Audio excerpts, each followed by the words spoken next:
nakakamiss yung papasok ka, gising ka, tapos makikipagtsismisan ka sa trabaho. Nakakamiss yung ganun ano. Na-apply kaya ulit ako.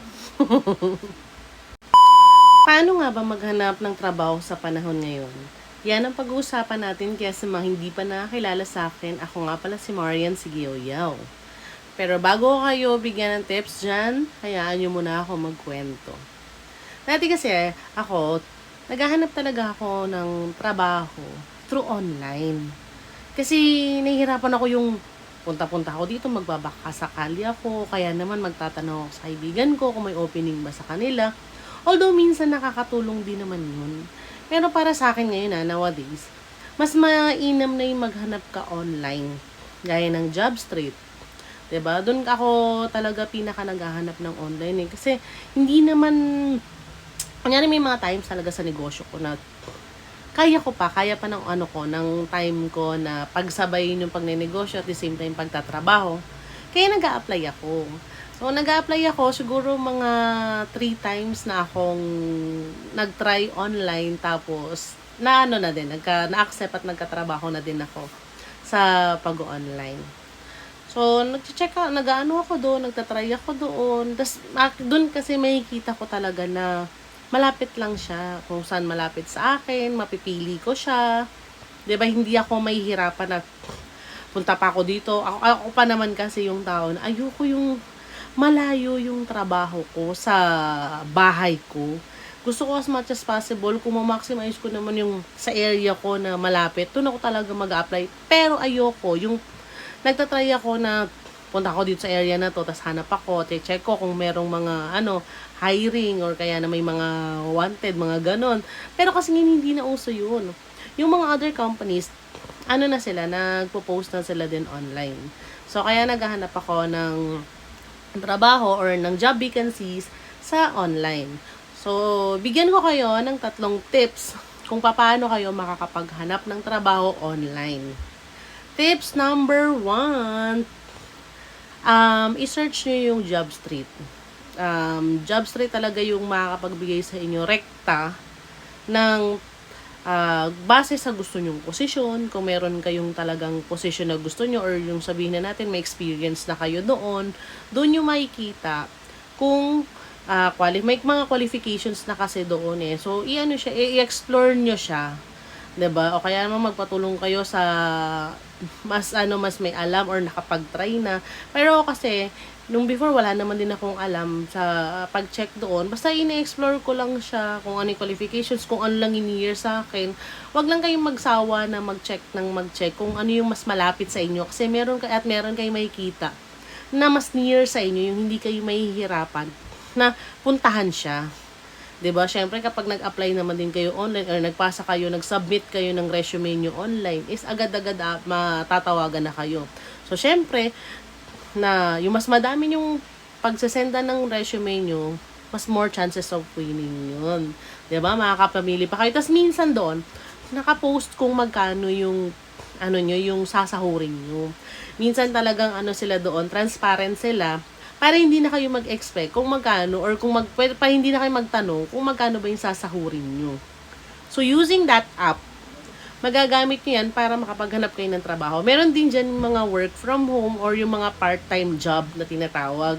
Kung sa palagay nyo, mayroon pa kayong oras, kunyari, nasa bahay lang kayo, nagbabantay kayo ng anak nyo, pwede kayong maghanap online ng part-time lang na pwede nyo pagsabayin while nag-aalaga kayo ng mga anak nyo. Tips number 2. Pwede kayong maghanap naman sa Facebook. Meron din kasi mga community na sama-sama na yun yung mga nag-a-apply or yung mga job vacancies na tinatawag. Pwede nyo salihan yung mga groups na yon para updated kayo sa mga openings. Meron kasi kapag nagpo-post din, yung mga HR, lalo na yung nagtatrabaho ako dati sa SM noon, yung HR ko, hindi lang siya sa Jobstreet nagpo-post ng job vacancies, nagpo-post din siya through FB, lalo na kung rush yung paghahanap nila ng ng mga worker or ng mga staff. So, pwede rin kayong mag-check doon sa Facebook nyo ng mga online. Pero dapat magsali muna kayo sa mga group or mga community ng mga naghahanap para every now and then, nakikita nyo, lumalabas siya sa wall nyo, yung mga vacancies. Malay nyo, malapit yun sa inyo, gusto nyong itry yun, di ba?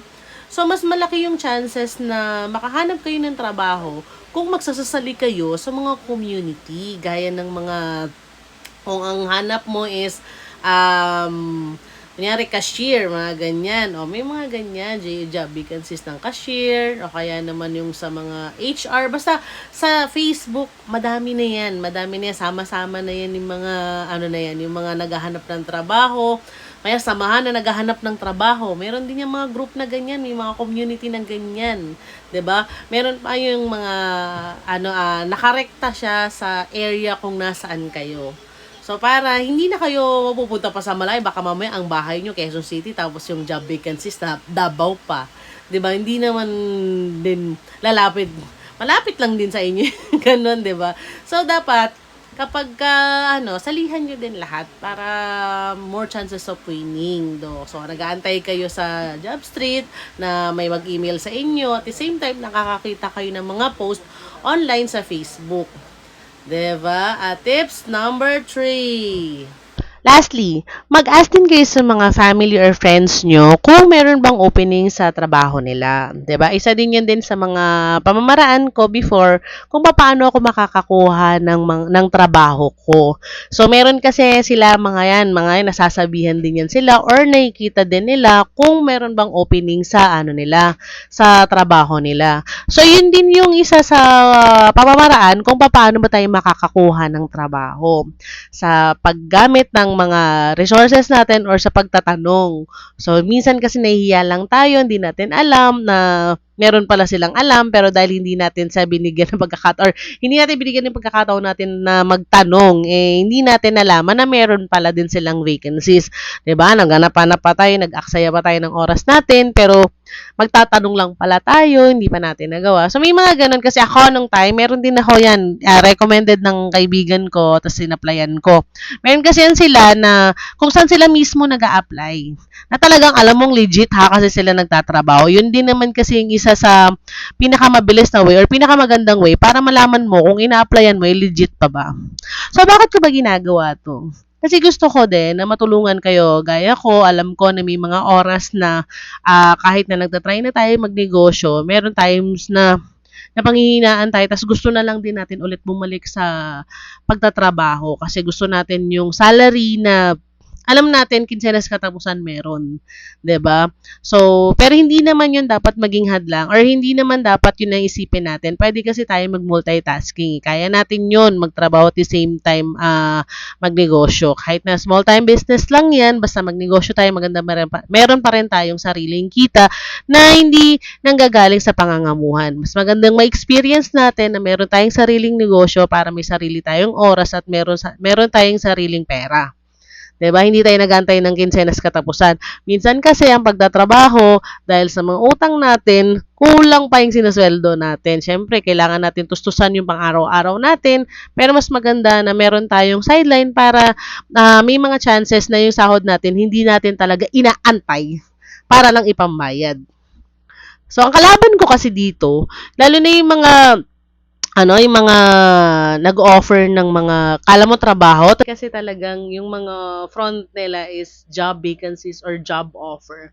Tapos eventually, hihingian ka nila ng pera. Tapos sasabihan ka pa nila, ganun din naman kapag nag-apply ka, gagastos ka rin for medical, gagastos ka rin ng transpo, gagastos ka din ng food mo. So ganito rin para dito. So yun yung mga pamamaraan nila para makapangbudol sila. 'Di ba? So, 'yun ang iniiwasan ko rito, yung matrap kayo sa mga nagpapanggap na job vacancies yung tawag, pero mga scammer pala. Manghihingi sila ng bayad sa iyo, puno, tapos meron silang isi-send, mag-aano ka na naman, hanggang sa matrap ka na mas malaki na yung ma-invest mo sa kanila. So, kaya samahan nyo ako dito sa page ko na ito. Pag-usapan natin dyan yung mga gusto nyong trabaho na gusto nyong applyan para sama-sama tayo diyan kung may mga vacant na mga kasosyo na gustong maghanap ng mga staff nila, pwede tayong mag-apply, 'di ba? Ganon. Maraming salamat sa sumubaybay ng video ko na ito. Kung nagustuhan niyo ito, please like and share this video. At always remember, choice natin na maging happy. Bye-bye!